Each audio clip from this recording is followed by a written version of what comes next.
আজকে আমরা শিখব বিয়ন্ডের ইউজেস। বিয়ন্ড আমরা কোন কোন ক্ষেত্রে ইউজ করি সেই সম্পর্কে আজকে আমরা বিস্তারিত আলোচনা করব। ওকে, চলো তাহলে আমরা বোর্ডে যাই। দেখো আমি এখানে লিখে রেখেছি বিয়ন্ড। বিয়ন্ড মানে কি? যার বিয়ন্ড বাংলা মানে হলো যে দূরে, পরে, ছাড়িয়ে বা অধিক কোনো কিছু।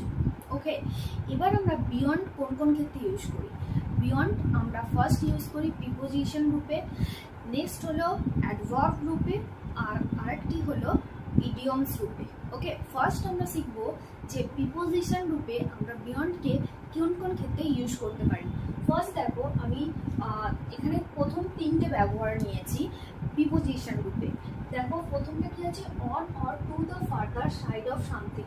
On or to the further side of something, যার মানে হলো যে দূরে, দূরে বা ছাড়িয়ে, কোনো কিছু জিনিস ছাড়িয়ে বা কোনো কিছু থেকে অনেকটা দূরে।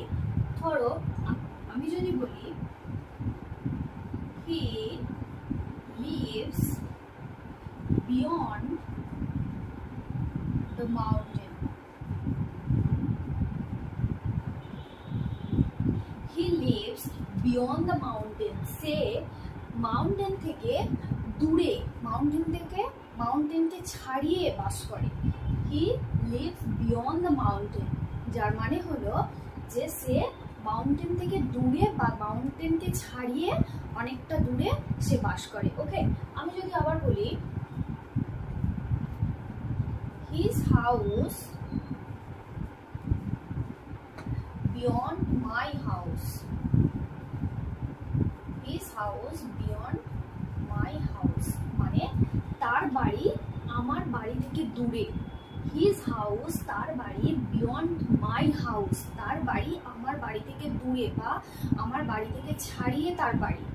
এই ধরনের সেন্সে আমরা বিয়ন্ডকে ইউজ করতে পারি। ওকে, নেক্সট দেখো later than a particular time মানে হলো একটা নির্দিষ্ট সময়ের পরে, একটা নির্দিষ্ট সময়ের পরে। এই ধরনের সেন্টেন্সের ক্ষেত্রে আমরা বিয়ন্ডকে ইউজ করতে পারি একটা নির্দিষ্ট সময়ের পরে। আমি একটা তোমাকে এক্সাম্পল দিচ্ছি বোঝানোর জন্য। দেখো আমি যদি বলি I have plan for this week.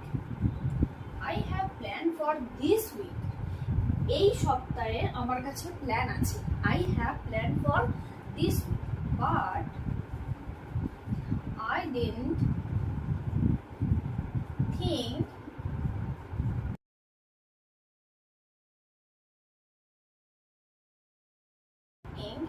beyond this week. তাহলে এখানে দেখো সেন্টেন্সটা কি হলো, I have planned for this week, আমার এই সপ্তাহের প্ল্যান আমার করা আছে। But I didn't think beyond this week, but আমি এই সপ্তাহের পরে আর কিছু ভাবিনি। এই সপ্তাহের প্ল্যান আমার হয়ে গেছে, কিন্তু I didn't think beyond this week, এই সপ্তাহের পরে আমি আর কিছু ভাবিনি। তাহলে কি হচ্ছে, একটা নির্দিষ্ট সময়ের পরে, একটা নির্দিষ্ট সময় পর্যন্ত আমি প্ল্যান করে রেখেছি, মানে এই সপ্তাহটা পর্যন্ত আমি প্ল্যান করে রেখেছি, কিন্তু এই সপ্তাহের পরে আমি আর কোনো কিছু প্ল্যান করিনি। মানে একটা নির্দিষ্ট সময়ের পরে কোনো কিছু করাটাকে হলো একটা নির্দিষ্ট সময়ের পরে, একটা নির্দিষ্ট সময়ের পরে কোনো কিছু করা বা না করা ক্ষেত্রে এই ধরনের সেন্টেন্সগুলির ক্ষেত্রে আমরা বিয়ন্ডকে ইউজ করতে পারি। ধরো আমি যদি আরো বলি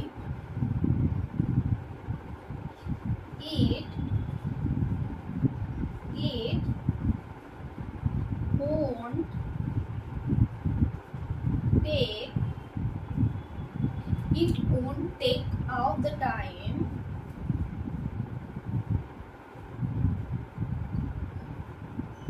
to make beyond midnight. তাহলে সেন্টেন্সটা কি হলো দেখো, লক্ষ্য করো। It won't take out the time to make beyond midnight, এটা বানাতে মধ্যরাতের পরে আর সময় লাগবে না, মানে মধ্যরাতের আগেই সেটা বানানো হয়ে যাবে। It won't take up the time to make beyond midnight, মানে মিডনাইটের পরে এটার টাইম লাগবে না, মিডনাইটের আগেই এইটা হয়ে যাবে। মানে একটা নির্দিষ্ট সময়ের আগেই যে কাজটা হয়ে যাচ্ছে সেই সব সেন্টেন্সের ক্ষেত্রে আমরা বিয়ন্ডকে ইউজ করে সেই সেন্টেন্সগুলো বলতে পারি। মানে কোনো কিছু সময়ের একটা নির্দিষ্ট পার্টিকুলার টাইমের পূর্বে সেই জিনিসটা হয়ে যাচ্ছে, তারপরে নয়। ওকে, কোনো নির্দিষ্ট টাইমের আগে যে কাজটা হয়ে যাচ্ছে সেই ধরনের সেন্টেন্সগুলির ক্ষেত্রে আমরা বিয়ন্ডকে ইউজ করতে পারি। নেক্সট ব্যবহারটা কি আছে, মোর দ্যান সামথিং, মানে অধিক কোনো কিছু, মানে অনেক বেশি কিছু, অধিক কোনো কিছু। ফর এক্সাম্পল দেখো,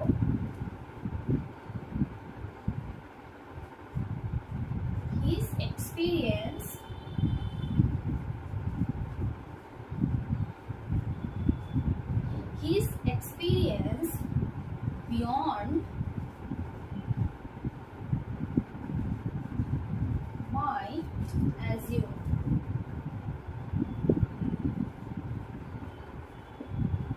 Okay, his experience beyond my assume.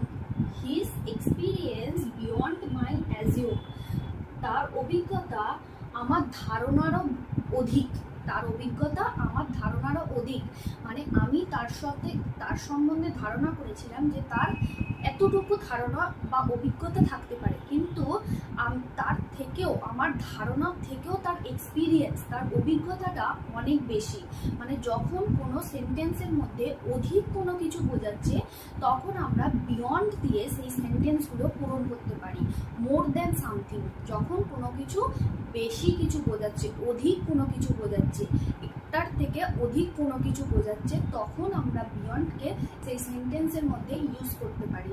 Your experience beyond my assume, his experience beyond my assume, তার অভিজ্ঞতা আমার ধারণারও অধিক, তোমার অভিজ্ঞতা আমার ধারণারও অধিক।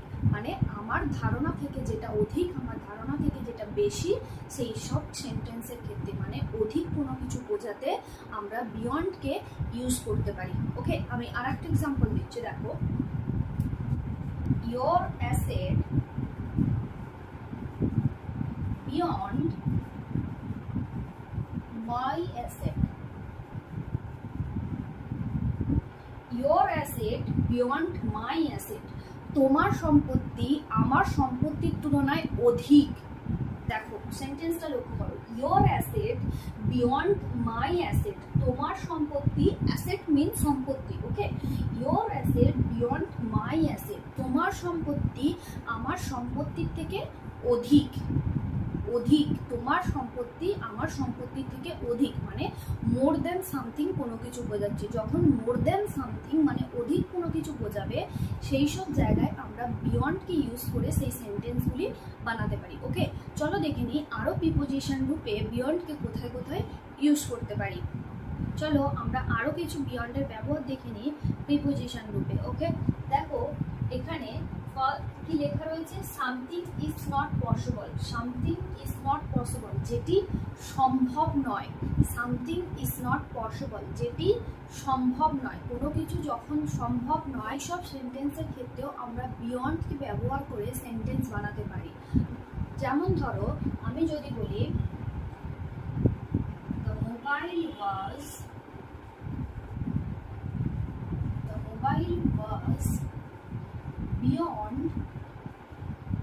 beyond repair, beyond repair, the mobile was beyond repair, মোবাইলটি রিপেয়ার করা সম্ভব নয়। the mobile was beyond repair মানে রিপেয়ারের বাইরে, এটা সারানোর বাইরে, মোবাইলটির অবস্থা এমন হয়ে গেছে যে এটা সারানোর বাইরে, এটাকে সারানো সম্ভব নয়, impossible. Something is not possible, that kind of সেন্সে আমরা বিয়ন্ডের ইউজ করতে পারি। যখন কোনো কিছু ইম্পসিবল, সম্ভব নয়, সেই সব সেন্টেন্সের ক্ষেত্রে তোমরা বিয়ন্ডকে ইউজ করে বলতে পারো। আবার ধরো আমি যদি বলি, situation was beyond my control, situation was beyond my control, সিচুয়েশনটা আমার কন্ট্রোলের বাইরে, আমার কন্ট্রোলের বাইরে, সিচুয়েশনটা কন্ট্রোল করা সম্ভব ছিল না। ওকে, যে কোনো সেন্সেই বলতে পারো, কিন্তু যেই সেন্টেন্সগুলোর ক্ষেত্রে সামথিং ইজ নট পসিবল, যেটা পসিবল নয়, সেই সব সেন্টেন্সের ক্ষেত্রে তুমি বিয়ন্ডকে ইউজ করতে পারো। The mobile was beyond repair, মোবাইলটি রিপেয়ারের বাইরে ছিল বা মোবাইলটি রিপেয়ার করা পসিবল ছিল না। আর একটা হলো কি, সিচুয়েশন ওয়াজ বিয়ন্ড মাই কন্ট্রোল, সিচুয়েশনটা কন্ট্রোলের বাইরে ছিল বা সিচুয়েশনটা কন্ট্রোল করা পসিবল ছিল না। ওকে, নেক্সট দেখো, too far or too advance, যেটি খুব আগে, যেটি খুব আগে, too far or too advance, যেগুলি খুব অ্যাডভান্স, যেগুলি খুব আগে। Okay, for example, his presentation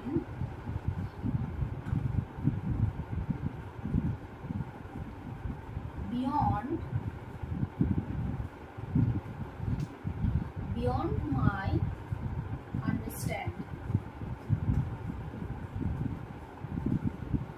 His presentation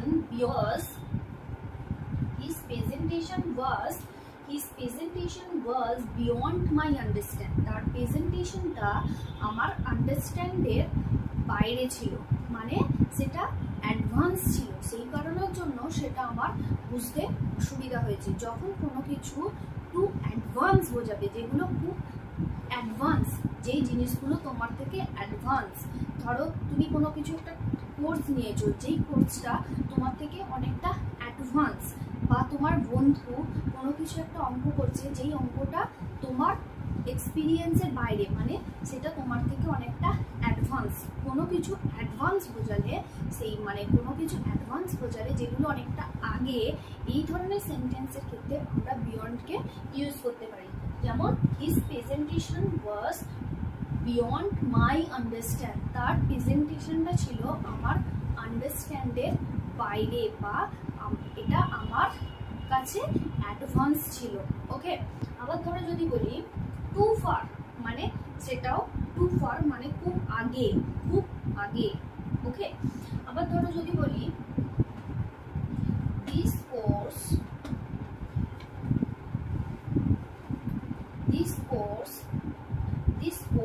is beyond my, this course is beyond my learn or experience.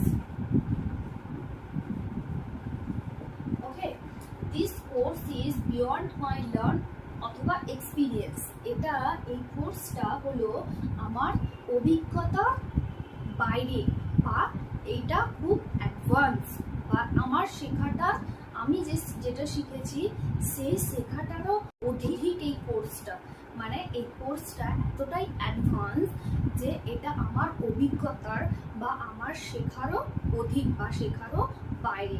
That something is too advance, that kind of সেন্সে আমরা বিয়ন্ডকে use করে sentence বানাতে পারি। ওকে, এবার এই ছিল প্রিপোজিশন রূপে বিয়ন্ডের ব্যবহার। এবার আমরা শিখে নেব অ্যাডভার্ব রূপে বিয়ন্ডের ব্যবহার।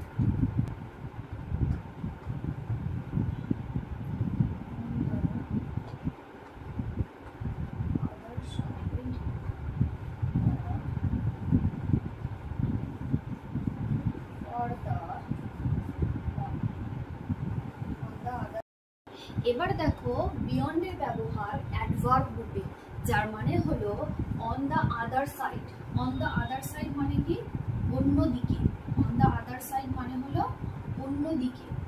অন দ্য আদার সাইড অন্যদিকে, অর ফার্দার অন মানে হলো পরে। ওকে, পরে। অন দ্য আদার সাইড অথবা ফার্দার অন, পরে। অন দ্য আদার সাইড অন্যদিকে, এই ধরনের সেন্টেন্স ধরো একটা জিনিসের পাশাপাশি আর একটা জিনিস, যেমন ধরো হি ইজ আর্নিং মানি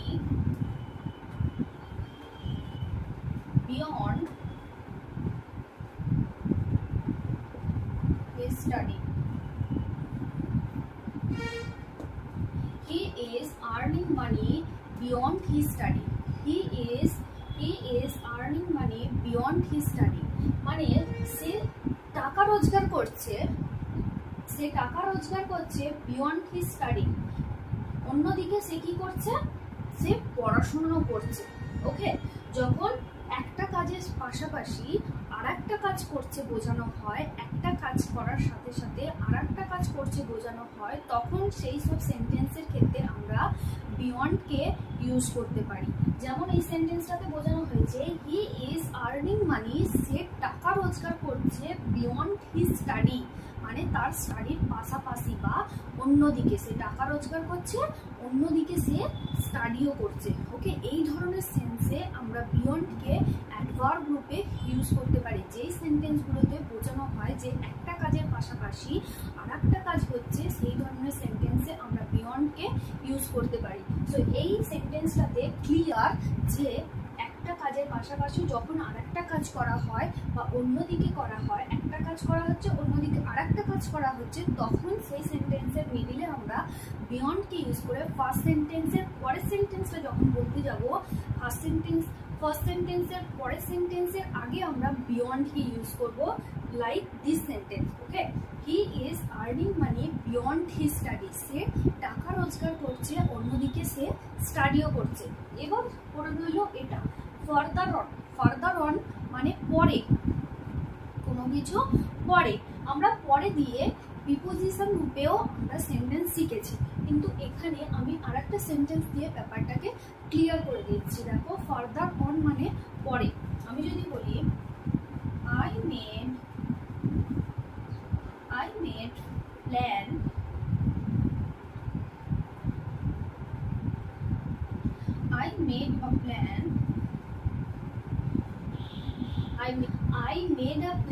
আমি একটা প্ল্যান করেছি, I made a plan but I don't know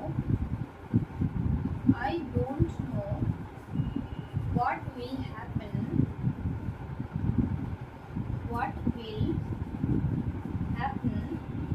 beyond. Okay, I made a plan but I don't know what will happen beyond. যার মানে হলো, দেখো আমি একটা প্ল্যান করেছি but I don't know what will happen beyond, but কিন্তু আমি জানি না পরে কি হবে। আমি একটা প্রবলেমে পড়ে আমি একটা ইমিডিয়েট প্ল্যান বানিয়ে নিয়েছি। ওকে, কিন্তু সেটা ইমিডিয়েট মানে সার্টেন সিচুয়েশনে আমি বানিয়ে নিয়েছি, কিন্তু আমার ধারণা নেই যে এই প্ল্যানের পরে কি হবে। সেই ধরনের সেন্টেন্সে দেখো, I made a plan but I don't know what will happen, আমি একটা প্ল্যান করেছি কিন্তু আমি জানি না কি হবে, তারপরে কি হবে। ওকে, বিয়ন্ড মানে হলো পরে, কোনো জিনিসের পরে, একটা কোনো কিছু কাজ করার পরে আর কোনো কিছু কাজ হবে কিনা সেটা সম্পর্কে ধারণা না থাকা। এই ধরনের সেন্টেন্সের ক্ষেত্রে আমরা বিয়ন্ডকে ইউজ করতে পারি অ্যাডভার্ব রূপে। ওকে, এই হলো তোমাদের দুটো সেন্টেন্স অ্যাডভার্ব রূপে বিয়ন্ডের ব্যবহার। এবার আমরা শিখে নেব ইডিয়ম সেন্সে আমরা বিয়ন্ডকে কিভাবে ব্যবহার করতে পারি। চলো তাহলে আমরা শিখে নিই ইডিয়ম রূপে আমরা বিয়ন্ডের ব্যবহার কিভাবে করি। ওকে, চলো এবার আমরা শিখে নিই ইডিওমেটিক রূপে বিয়ন্ডের ব্যবহার। ইডিওমেটিক রূপে বিয়ন্ডের ব্যবহার হলো to be impossible for somebody to imagine, do or understand. যখন কারোর পক্ষে কোনো কিছু ধারণা করা বা কোনো কিছু কাজ করা বা কোনো কিছু বোঝা ইম্পসিবল হয়, তখন আমরা বিয়ন্ডকে ইডিওমেটিক সেন্সে ইউজ করে বলতে পারি।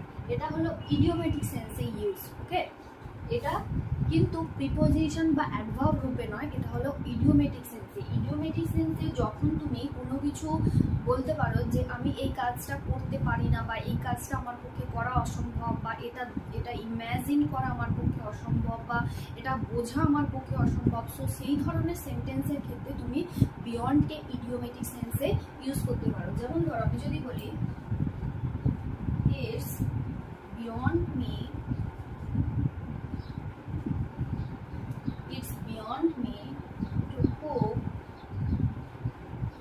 it's beyond me to cook biryani.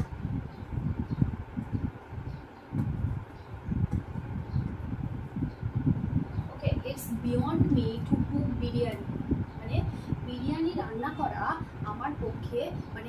কাজটা করা, বিরিয়ানি রান্না করাটা একটা তো কাজ।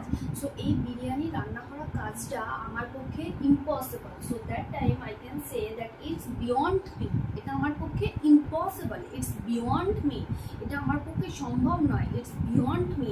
এটা আমার পক্ষে করা সম্ভব নয়, এটা impossible, it's beyond me to cook this things, to study this book, two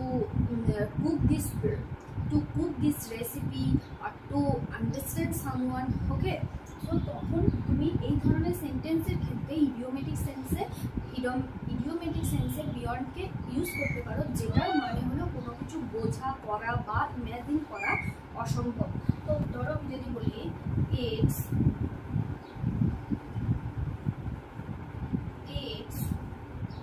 beyond me two